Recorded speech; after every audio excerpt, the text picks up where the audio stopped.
আমাদের ছোট নদী জলে পাকে পাকে, বৈশাখ মাসে তার হাঁটু জল থাকে। কবিগুরু রবীন্দ্রনাথ ঠাকুরের লেখা আমাদের ছোট নদী যে কবিতাটা আছে, সেখানে যে ছোট নদীর বর্ণনা তিনি করেছিলেন, এটাই হচ্ছে সেই ছোট নদী। কবিতার মধ্যে কবি আরও লিখেছিলেন, চিকচিক করে বালি কোথা নাই কাদা, একধারে কাশবন ফুলে ফুলে সাদা। ওই যে দূরে কাশবন, ওই কাশবনে এখন কিন্তু ফুলে ফুলে সাদা নেই, কারণ এই ভিডিওটা হচ্ছে গত বছরের শীতকালের ভিডিও, আর কাশবন দেখতে গেলে তো অবশ্যই শরৎকালে যেতে হবে। আজ থেকে কত বছর আগে তিনি লিখে গেছিলেন এই কবিতাটা, আর সেই কবিতার ছোট নদীটা আজও বয়ে চলেছে।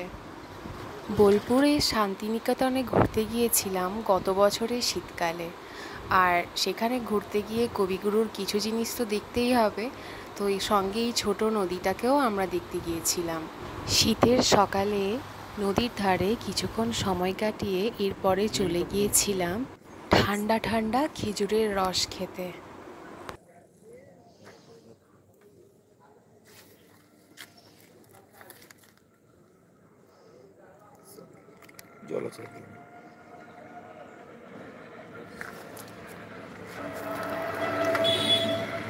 আর এই যে ইনি ছিলেন আমাদের ড্রাইভার দাদা।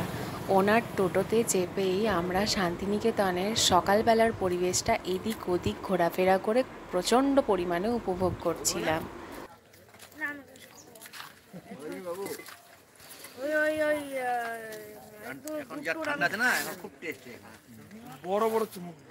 আর ইনি হচ্ছেন যিনি খেজুরের রস বিক্রি করছিলেন। ওনার বক্তব্য ছিল চায়ের চুমুকের মতো করে খেজুরের রস না খেতে, বড় বড় চুমুক দিয়ে নাকি খেলে তবেই মজা পাওয়া যাবে।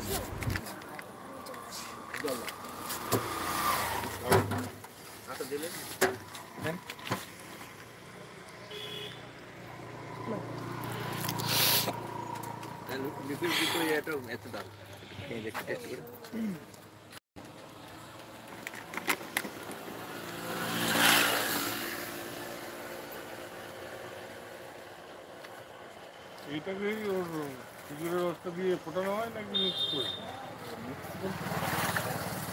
খেজুরের যে রসটা হ্যাঁ ওটা জলদি জলদি জলদি জলদি করে এটাকে মেরে দেবে আর কি।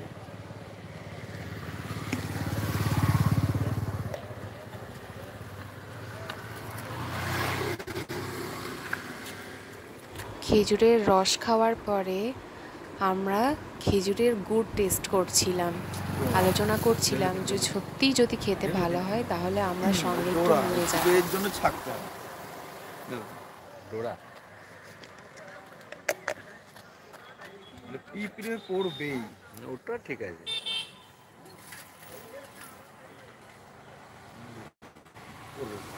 ওই যে দূরে পেছনের মাঠটা দেখতে পাওয়া যাচ্ছে, ওখানে গরম গরম খেজুর গুড় বানাচ্ছিল।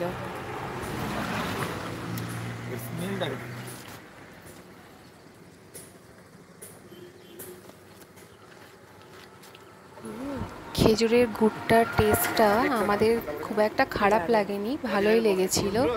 এই ছিল আজকের আমার একটা ছোট্ট ভিডিও। যদি তোমাদের ভালো লেগে থাকে লাইক, কমেন্ট, শেয়ার আর সাবস্ক্রাইব করতে যেন ভুলে যেও না। আমার এই ভিডিওটি দেখার জন্য তোমাদের অনেক অনেক ধন্যবাদ জানাই।